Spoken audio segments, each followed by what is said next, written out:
10 நாள் 10 யுகம் மாதிரி போயிட்டு இருந்த இந்த நாட்கள் பார்த்தீங்கன்னா நெருங்கிடுச்சு. எலெக்ஷன் ரிசல்ட்ஸ் நாளைக்கு வரப்போகுது.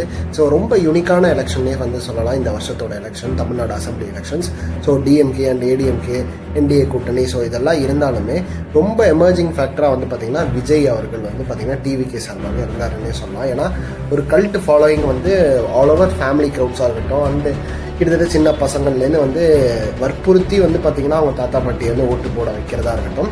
ஸோ இந்த எலெக்ஷன் பார்த்தீங்கன்னா ரொம்ப இன்ட்ரெஸ்டிங் தான். பட் நாளைக்கு இந்த ரிசல்ட்ஸ்லாம் எப்படி வரப்போகுது அப்படின்றத பார்க்கறதுக்கு முன்னாடி இந்த எக்ஸிட் போல்ஸோட ரிசல்ட்ஸ்ன்னு பார்க்கும்போது மெஜாரிட்டியாக பார்த்தீங்கன்னா டிஎம்கே தான் ஜெயிக்க போகுது அப்படின்ற ஒரு நரேட்டிவ் செட் பண்ணுறாங்க. பட் ஆனால் இது சில டைம் உண்மையாகவும் ஆயிருக்கு, சில டைம் பாஸ்டில் பார்த்தீங்கன்னா இந்த எக்ஸிட் போல்ஸை தவிடுபடியாக்கி மற்ற கட்சியும் பார்த்தீங்கன்னா ஆட்சியை பிடிச்சிருக்கு. பட் நாளைக்கு பார்த்தீங்கன்னா மோஸ்ட் ப்ராபப்ளி பார்த்தீங்கன்னா இந்த டிஎம்கே அண்ட் ஏடிஎம்கே ஓட்ஸை எப்படி டிவிகே கவர் இருக்காங்க அப்படின்றது தான் பெரிய ஒரு விஷயமா பார்க்கப்படும். ஏன்னா பெர்சன்டேஜ் ஆஃப் ஓட்ஸ் அவர் எவ்வளோ வாங்குறாரோ அண்ட் எவ்வளோ சீட்ஸ் அக்வயர் பண்ணுறாங்களோ அதை வச்சு தான் பார்த்தீங்கன்னா அவங்களோட பொசிஷனிங்கை எடுக்க முடியும் டிவிகே அவங்க.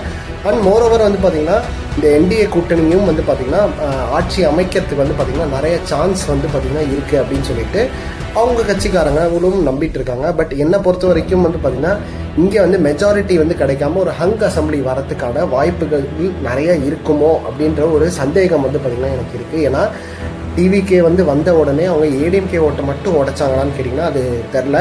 டிஎம்கே ஓட்டையும் உடைச்ச மாதிரி தான் இருக்குது. ஸோ கோர் ஓட்டர்ஸ்ன்றது சில பேர் பர்சன்டேஜ் இருக்க தான் செய்வாங்க. பட் நாளைக்கு என்ன நடக்குது ரொம்ப இன்ட்ரெஸ்டிங்காக இருக்க போகுது. ஸோ பொறுத்திருந்து பார்ப்போம். ஸோ நீங்கள் என்ன நினைக்கிறீங்கன்றதை கீழே கமெண்ட் செக்ஷனில் சொல்லுங்கள். உங்களுக்கு எந்த கட்சி ஜெயிக்கணும்னு நீங்கள் நினைக்கிறீங்களோ அதையும் கமெண்ட் செக்ஷனில் மென்ஷன் பண்ணுங்கள். So stay tune, by.